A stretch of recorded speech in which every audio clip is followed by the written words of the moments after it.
You are listening to Small Business Straight Talk with your host, Amber De La Garza.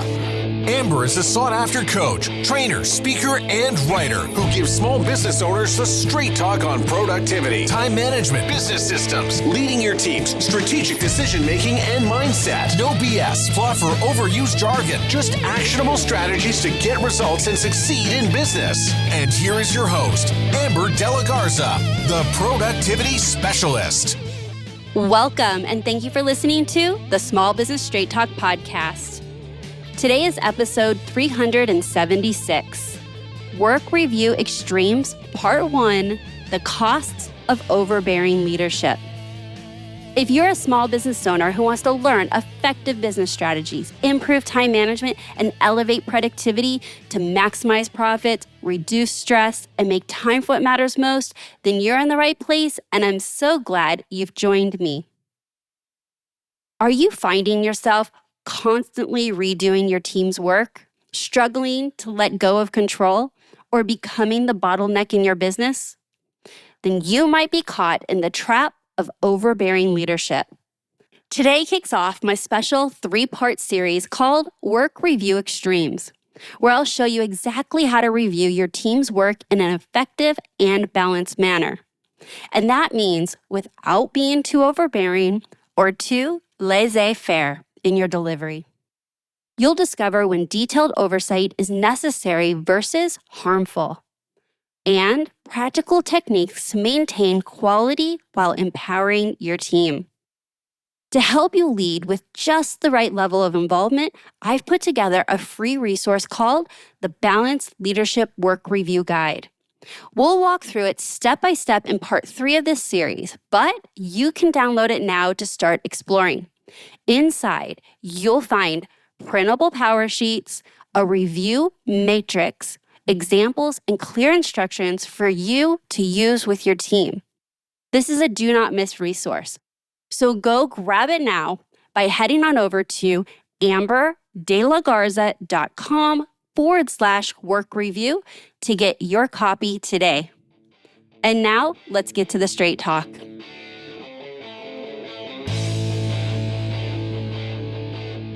In this first episode, we'll tackle one end of the leadership spectrum, the tendency to micromanage or become overbearing when reviewing your team's work. This is something I hear about consistently from my coaching clients. They know micromanaging is problematic, but still find themselves hovering over their team's work, making endless corrections, and becoming bottlenecks in their own business. Can you relate? Let me ask you this. Have you ever found yourself redoing work that a team member has already completed? Or feel frustrated because tasks weren't done exactly, quote unquote, your way? If you're nodding, you're more than just a hands-on leader. You're a leader who is getting your hands sticky in their team members' work. Yes, too sticky. And you're experiencing a common dilemma that raises the question, how do you maintain quality without becoming overbearing? Micromanaging or overbearing leadership happens when your legitimate need to review work crosses over into excessive control. Let's look how this specifically shows up while reviewing your team members' work, a critical point where many leaders struggle to find balance. Signs you might be micromanaging your team's work. You find yourself consistently tweaking minor details that don't actually impact the quality or outcome of the work. You expect your team to follow your exact methods even when their way still gets the job done. Your feedback often sounds like, here's how I would have done it, instead of focusing on clear, objective quality standards. You review the work of experienced team members with the same level of scrutiny as if they were brand new. You may get anxious or uncomfortable when you don't know exactly what your team is working on in real time. You may have a hard time fully letting go of tasks even after you've delegated them. You regularly step in and quote unquote fix or redo work yourself instead of coaching or giving feedback to your team member. You request constant updates on routine tasks that really don't require that level of oversight. You may rarely feel satisfied with the work your team delivers, not because they're wrong, but because it's not exactly how you would have done it. And lastly, do you give instructions bit by bit, adding more as the task progresses, kind of holding on, keeping control, instead of trusting your team to handle it from start to finish? Then you might be micromanaging. So by this point, you may be recognizing yourself in a few of these examples and thinking, yeah, I actually know that I micromanage or I become a bit overbearing in my leadership when I review work. But knowing that you're doing it isn't quite enough. I really want you to understand what the hidden business costs are to overbearing leadership. An overbearing work review approach damages your business in subtle but significant ways, such as bottlenecked decision-making. Team members hesitate to act without your approval, thus creating a permission-based culture and turning you into the bottleneck for even minor decisions, which prevents progress. And I know that you do not want that. In fact, that weighs more heavily on your shoulders to be the bottleneck of every decision. But it's one of those unintended consequences of showing up as an overbearing leader. Stalls team development. Instead of building problem-solving skills, employees default to asking for direction, even when stakes are low. Therefore, team members miss opportunities to grow into leadership roles, leaving the business overly dependent on the owner. Are you feeling that? How about stifled innovation or growth? Employees are less likely to take initiative or share ideas when they fear being scrutinized, micromanaged, or overridden, which hinders improvement, innovation, and creativity. Are your team members sitting on great ideas but not sharing them with you? Limits business growth. Growth is limited because one person, you, can only oversee so much. Reviewing every single detail of your team members' work simply does not scale. It distracts you from high-value work. When you're spending so much time being elbows deep in your team members' work, you're not investing your time on your high-value activities, the ones that only you can do to grow the business. More time spent micromanaging means less time focused on the activities that actually move the business forward. Waste payroll investment. Paying team members to do work that you constantly tweak, rework to death, or outright take over undermines both your ROI and their confidence in their skills and knowledge. Decreased employee morale. Constant oversight signals a lack of trust, which demotivates team members and reduces job satisfaction, and often increases turnover. Talented employees do not like to be micromanaged. They will leave. Reduce productivity. Employees spend time seeking approval and second-guessing decisions instead of working independently and efficiently. How about owner burnout? Yes, you, the owner. You become so overwhelmed by trying to control every little detail, it leads to stress, fatigue, and ultimately burnout. The review paradox. The ultimate irony is that overbearing review often produces lower quality results than a more balanced approach. When team members become dependent on your feedback rather than developing their own critical eye, overall work quality suffers whenever you are not directly involved. Now that we understand what being overbearing when reviewing your team members' work looks like and its hidden but impactful costs, let's explore what drives this behavior and when closer oversight is actually appropriate versus when it becomes harmful. To move beyond micromanaging and nitpicking your team's work, we need to understand what drives this behavior and recognize when detailed review is appropriate versus when it's counterproductive. So, what drives overbearing reviews? Let's start off first with the review anxiety spiral. This starts with a legitimate concern about work quality, but then amplifies through each review cycle. You spot one small little issue which triggers concerns about, hold on, what else am I missing? What else might be wrong? Leading to more intense reviewing, creating a self-reinforcing cycle of ever-increasing scrutiny. Next, quality standards versus personal preferences. Many leaders conflate personal preference with objective quality standards. Without clear guidelines, every review decision becomes subjective. That's a moving goalpost that your team does not know what good looks like. And most of us default to our own personal preferences when uncertain.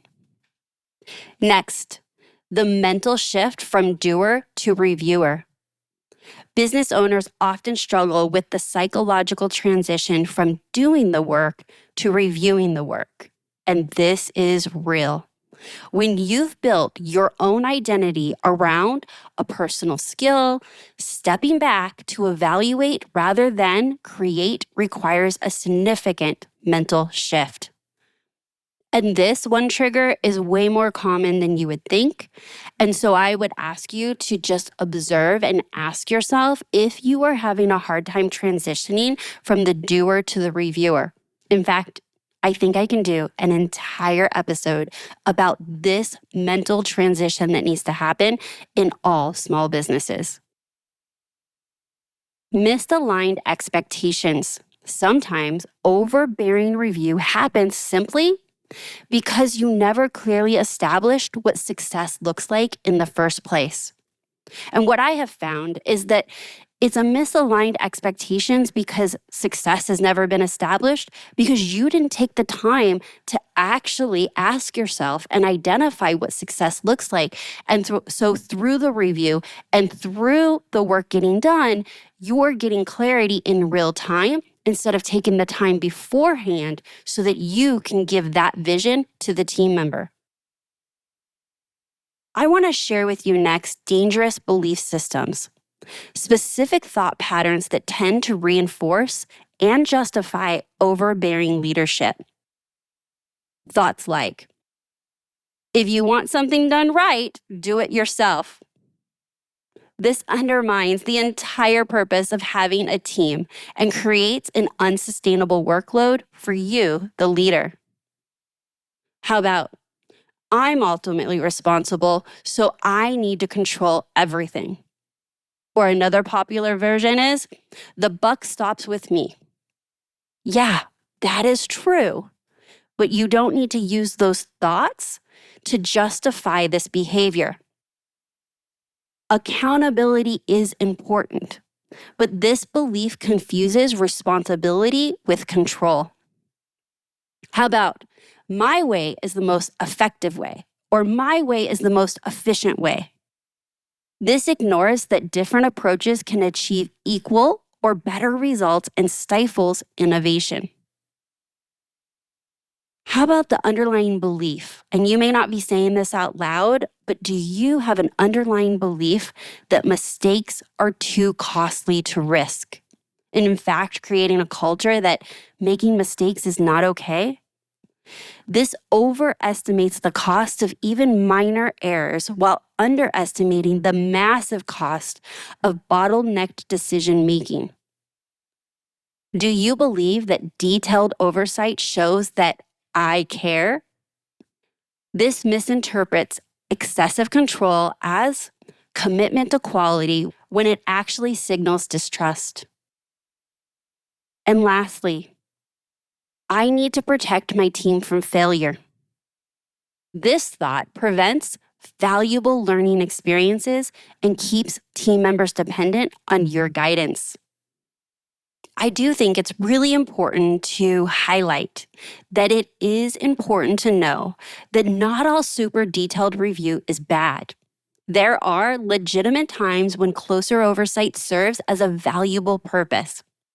Let's dive into when super detailed review is appropriate. How about times like complex deliverables with multiple components? Projects involving numerous interconnected elements often warrants detailed review at specific integration points. High-stakes work. Deliverables with significant legal, financial, or reputational consequences justify thorough review. Learning opportunities. When review is approached as a teaching moment, a coaching moment, rather than just quality control, detailed review serves as a valuable purpose, growth, and investment in your team member. And speaking of growth with team members, it is also really needed when you have new team members. During initial phases with new team members, or when someone takes on an unfamiliar responsibility, closer review helps establish standards and build confidence. When unsure if your leadership approach to reviewing is appropriate, ask yourself, is this review primarily about business outcomes or my personal comfort? And is my feedback helping this person grow or encouraging dependence on my own input? If it's more about personal comfort or it encourages dependence on you, it's probably best to take a step back and be a little more hands-off for all of the reasons we've already discussed, as the costs to unnecessary overbearing leadership can be so great in your business. We have covered a lot of ground today in part 1 of my Work Review Extreme series. Let's recap the key insights about why micromanaging and, more specifically, reviewing your team members' work in an overbearing manner is not in the best interest of your business. First, we identified what micromanaging looks like when reviewing your team's work and explored the many hidden costs, from creating bottlenecks to wasting payroll investment. Second, we examined what drives this behavior and when a super detailed review is actually appropriate versus when it crosses the line and is unnecessarily overbearing.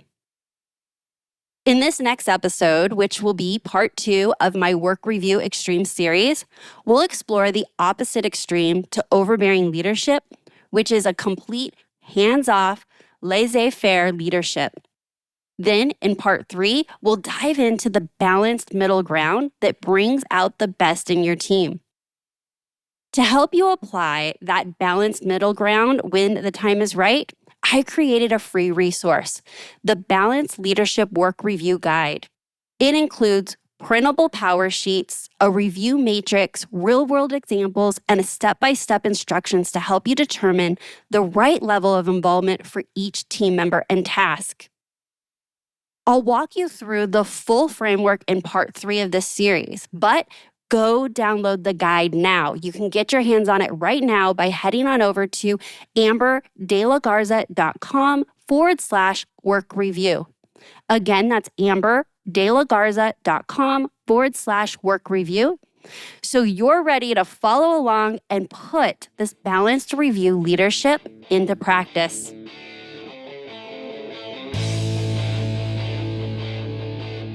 Understanding the cost of overbearing leadership is the first critical step towards improving how you review your team's work. By recognizing these patterns and their impact on your business, you've already begun the journey towards more effective leadership. Remember, each small adjustment that you can make significantly improves team performance, business scalability, and your own work satisfaction. Can we say bring more joy back to being a business owner? Yes. I have loved having you listen to this episode of the Small Business Straight Talk podcast. And I sure hope you found our conversation about overbearing leadership to be insightful and valuable. But I need to be straight with you. No change, no change. Without taking action, nothing will change for you or your business. I invite you to just observe and identify situations where you tend to be overbearing in your work review.